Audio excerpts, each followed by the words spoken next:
Esse homem desviveu aguardando atendimento no SUS. Vamos lá e depois eu falo sobre isso. Agora que Deus para a cidade de Deus. Sabe sem atendimento.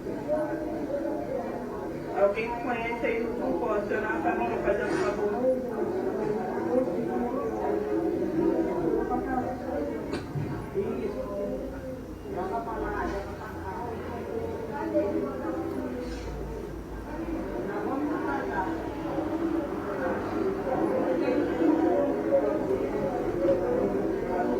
Abre o documento dele aqui, por favor, para ver se a família vai identificar no grupo, para não poder.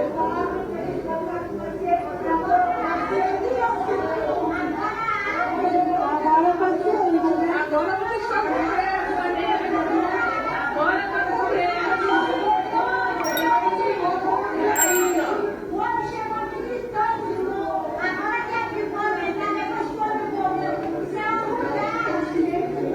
Ouviram o que a moça falou? O homem chegou aqui gritando de dor. Agora que vocês vão atender. Já era tarde. Porque faz parte do atendimento, não é médica, mas é funcionária. É funcionária. É funcionária. É funcionária. Todo mundo também não atendeu. É todo mundo é culpado, ninguém atendeu. Ninguém. Olha aqui nesse vídeo aqui que eu vou te mostrar o significado de hipocrisia. Estava visitando a UPA e eu estava dizendo que ela está tão bem organizada, ela está tão bem estruturada, que dá até vontade da gente ficar doente para ser atendido. Isso Dá até vontade de ficar doente para ser atendido na UPA. Será, senhor Luiz Inácio Lula da Silva? Acabou de acontecer aí na Cidade de Deus o que aconteceu. Esse vídeo aqui não é sobre direita e esquerda para criticar Lula e o seu partido. Olha só. Encontrei o vídeo dessa moça aqui e achei muito interessante. A atitude dele é responsabilidade dele e não de direita ou de esquerda. Tá? Homem de 32 anos morre na UPA da Cidade de Deus, Rio de Janeiro, esperando atendimento. Galera, eu sou moradora da Cidade de Deus. Infelizmente, eu também dependo dessa unidade médica. E assim, você entra lá, cara, passando mal, com dor, você tá expressando, tipo, tá falando, e as pessoas simplesmente desdenham da sua dor. Elas tratam como se fosse, sei lá, um pedaço de carne, tá entrando aqui fingindo que tá passando mal. Enfim, toda a galera fala aí que isso é culpa da direita, culpa da esquerda, mas na minha opinião, a culpa não é de direita ou de esquerda, e sim do profissional que está lá exercendo o seu trabalho. Ele não foi obrigado, ninguém botou uma faca no pescoço dele, dizendo que ele teria que exercer aquela profissão, pois ele fez a faculdade, entendeu? Ele escolheu exercer essa profissão, então eu acho que é falta de caráter e comprometimento com a sua profissão e com o seu trabalho, algo que você escolheu, não a direita ou a esquerda que te obrigou a fazer ou a cursar essa profissão. Então assim, é o governo que é responsável pelos hospitais? Sim, mas o profissional que está na linha de frente, a atitude dele é responsabilidade dele e não de direita ou de esquerda, tá? Isso aí é bem complicado, pessoal, porque também tem o ponto em que eles recebem mal e porcamente. E aí muitos, não estou generalizando, trabalham mal e porcamente, assim como recebem. E aí a pessoa que chega lá para ser atendida é atendida dessa forma. Eles são obrigados a trabalhar? Não. Mas, porém, contudo, entretanto, no entanto, todavia, de certa forma eles são obrigados a trabalhar, porque dependem daquilo. Se não trabalhar, não ganha. Ganha mal, atende mal. É uma confusão danada, então não dá para botar a culpa de um lado e do outro. Mas o que eu penso sobre o SUS e o que os políticos devem pensar sobre o SUS, vocês já ouviram aquela frase, para quem é tá bom? Eu acredito que o SUS, eles devem pensar isso, tipo, para quem é tá bom, pelo menos eles têm e é gratuito. Deve ser isso, porque pelo andar da carruagem, quando a gente olha para a saúde do Brasil, tá desse jeito. Eu vou contar uma experiência ruim e uma boa que eu tive com o SUS. A boa foi agora recentemente, quando eu tive um problema na coluna, precisei ser atendido rapidamente ali por conta de muita dor. Fui muito bem atendido com as medicações, pelas enfermeiras, pelos médicos, todo mundo que estava lá me atendeu super bem. Não tive nenhuma intercorrência. Mais antigamente, eu não lembro exatamente a data, mas isso já deve ter uns 5, 6 anos atrás, eu precisei da UPA também por conta de uma infecção intestinal que eu tive. E essa infecção me doía muito a lombar, eu não conseguia ficar sentado. Quando eu cheguei na UPA, pediram uma cadeira de rodas para mim para eu poder ser atendido. E aí eu falei que eu não aguentava ficar muito tempo sentado. Quando eu cheguei de táxi, eu estava deitado no carro. E aí eu falei com um rapaz que me atendeu lá, acho que ele era enfermeiro, eu disse que eu não estava aguentando ficar sentado. Ele me deixou em frente a uma sala onde a médica estava atendendo aqui e tinha uma outra sala de atendimento aqui com uma maca vazia. Não tinha médico ali, não tinha nada. Eu falei para ele, amigo, eu posso deitar ali? Para mim tá insuportável ficar sentado. Ele falou, não, amigo, não pode, você tem que ficar aí sentado esperando ser atendido. Falei, ah é? Então tá. A hora que ele saiu, eu joguei a cadeira de rodas para trás e me deitei no chão.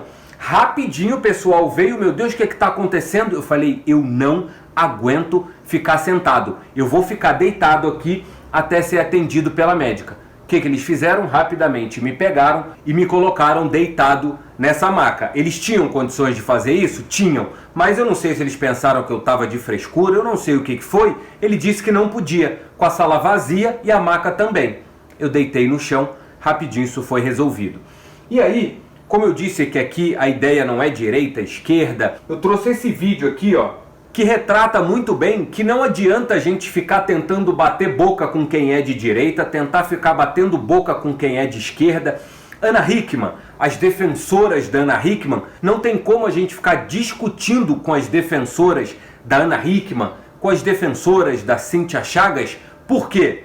Por causa desse vídeo aqui. Mas ele deu uma aula para essa moça sobre direita e sobre esquerda, sobre quem está errado e quem está certo. Olha só. Então o que a gente percebe é realmente essa situação de clientelismo, de escravidão, de manipulação e não de emancipação e liberdade, como diz a nossa Constituição.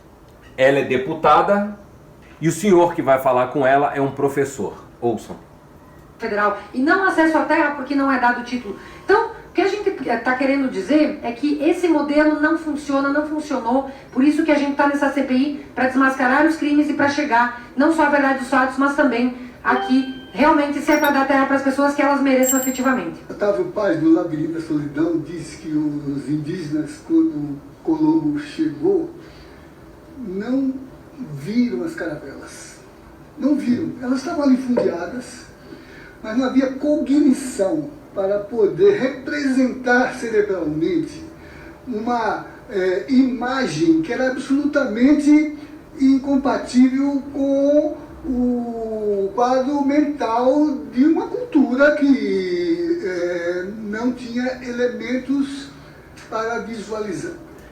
Exemplo, lá para os indígenas, se você mostra isso para eles, eles não têm capacidade de entender o que é isso. É o que esse professor está explicando. As caravelas estavam lá e os indígenas não conseguiam enxergar aquilo. Por quê? Porque não fazia parte da cultura deles. Eles não entendiam isso. Visualizar. Por isso que os gregos diziam que teoria significa aquele que vê. O teorês é o que vê, é o que enxerga. A gente só vê o que tem cognição da lei. Eu não tenho como discutir com a deputada, porque a sua visão do mundo, a sua percepção como cosmovisão, só lhe permite enxergar o que a sua já tem escrito na sua cognição. Vocês entenderam, cara, que maravilhoso o que esse professor fez. Ele deu uma aula dentro ali, eu não sei de onde é, não sei onde é que eles estão ali, numa CPI, ele deu uma aula para essa senhora. Não adianta debater com ela o que ela não consegue ver. A capacidade intelectual dela é baixa para entender o que ele vai falar. Ela teria que estudar sobre outros assuntos para poder conseguir conversar com ele sobre o que ele está querendo dizer. Assim vale para a esquerda e para a direita. Não adianta a direita querer debater com a esquerda por causa da visão de mundo das pessoas de direita. E não adianta a esquerda querer debater com a direita por causa da visão de mundo. Então eu, Ricardo Feltrin, e qualquer outra pessoa que mostre as provas, Ana Hickman fez, Ana Hickman aconteceu, Alexandre não fez, elas não conseguem enxergar. E aí elas vêm aqui no comentário, vão lá no Ricardo Feltrin, vão em qualquer outro canal fazer o quê? Criticar, tá defendendo agressor. Por quê? A visão de mundo delas é limitada. Elas só conseguem olhar para as mulheres supostamente agredidas. Devem ter passado por pais e por muita violência na infância. O que acontece? A visão de mundo dela é programada só para ver violência. O que vai adiantar ficar debatendo o certo ou o errado, o que é e o que não é com essa galera? Não vai funcionar. Então a senhora vai ver, não é o que existe, mas é o que a senhora recorta da realidade. A realidade é recortada por um processo cognitivo de historialização. Então, eu não posso discutir um tema que contrapõe visão de mundo, concepção de mundo, entendeu? Eu vejo outra coisa. A senhora vê isso.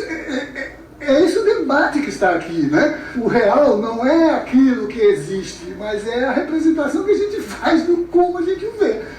Paciência, né? Por isso que há pluralidade de concepções de mundo, né? Mas eu agradeço, deputado. Eu vou mudar meu foco de visão para enxergar essa Só pedir para ver. É isso que ela precisa fazer, mudar o foco dela de visão para conseguir debater. Agora, olha como ela se sentiu. Estatísticas concretas do DOR, do TCU, do INCRA, estatísticas reais e não do seu mundo subjetivo. Não, porque ele me ofendeu, presidente, ele me ofendeu, com todo respeito. Tentou ser com categoria acadêmica vindo debochar da nossa cara. Por favor, né?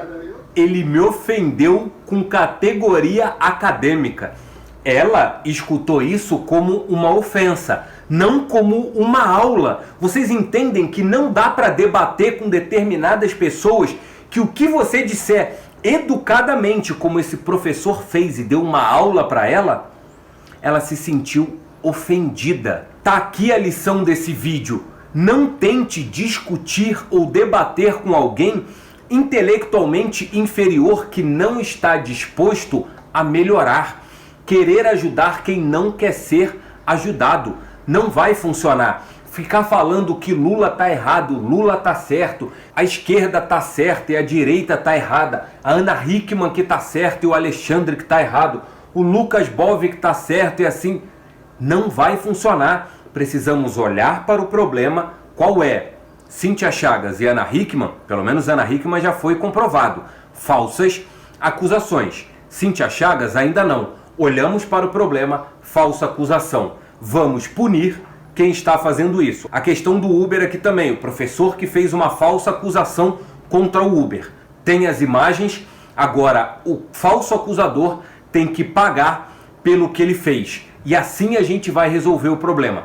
Qual foi o problema na UPA pelo rapaz ter desvivido? Precisamos olhar para isso. Negligência dos funcionários? Foi. Sinto muito. Tchau. Não foi. Precisa olhar para o que aconteceu, qual é o problema e resolver o problema. Esse debate é desnecessário se a gente não olhar para o problema. Eu vejo o problema olhando para todo mundo que está discutindo e falando, ah lá, ó, enquanto eles estão brigando lá por quem está certo e quem está errado, eu continuo aqui. E eles não resolvem absolutamente nada. A mesma coisa vale para a religião. Qual que está certa, qual que está errada. Se é o crente, se é o católico, se é o espírita, se é um umbandista. Onde a gente vai chegar com isso? A lugar nenhum. Ao invés de cada um olhar para o seu. Qual é o meu problema? Deixa eu resolver o meu problema. Uma vez entendido isso, vai ser muito melhor. Porque como eu já disse aqui, o cérebro ama resolver um problema. Então os problemas estão aparecendo e não tem ninguém resolvendo. Só discutindo, só apontando. Isso vale para você também com seus problemas pessoais. Você está discutindo com os outros quem está certo e quem está errado, se a culpa é do outro ou você está olhando para você?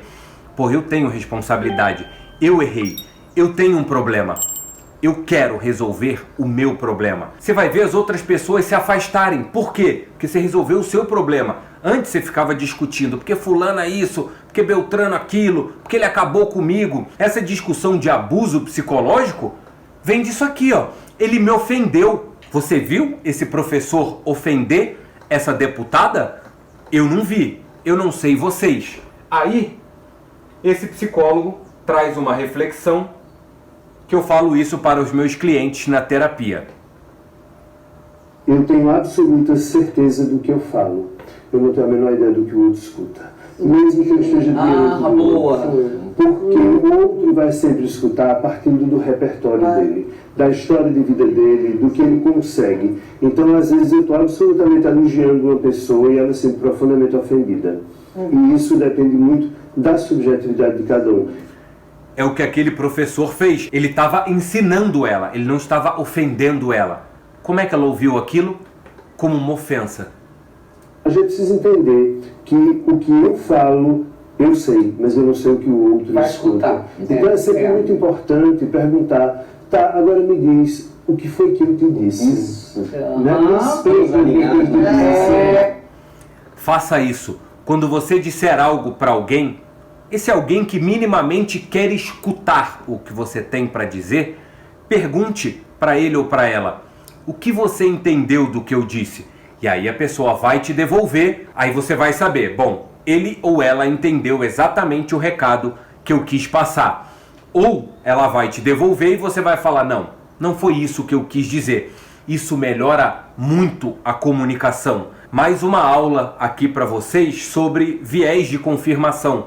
O que aquele professor falou com aquela deputada é sobre o viés de confirmação. Na cabeça da pessoa só tem o que ela acredita, a visão de mundo dela. O que ela acredita? Que ela foi ofendida. Ela precisa melhorar a visão de mundo dela. Olha para quem você está conversando, para quem você está se comunicando, ou quem está se comunicando com você. O que você tem ouvido nas redes sociais para validar o seu mundo? Se seu mundo tá uma merda, você só tá ouvindo merda, seja da internet ou seja das pessoas com quem você convive, pensa nisso. Isso vai mudar muito a sua visão de mundo. Esse também é um dos propósitos desse canal. Fazer com que vocês consigam enxergar essas inúmeras visões de mundo e não ficar com uma só, julgando todo mundo. Por isso que eu sempre gosto de ouvir os dois lados da história, seja do homem, seja da mulher, seja do Lula, seja do Bolsonaro, seja de quem for, para entender a visão de mundo de cada um deles. Espero ter ajudado vocês e até o próximo vídeo.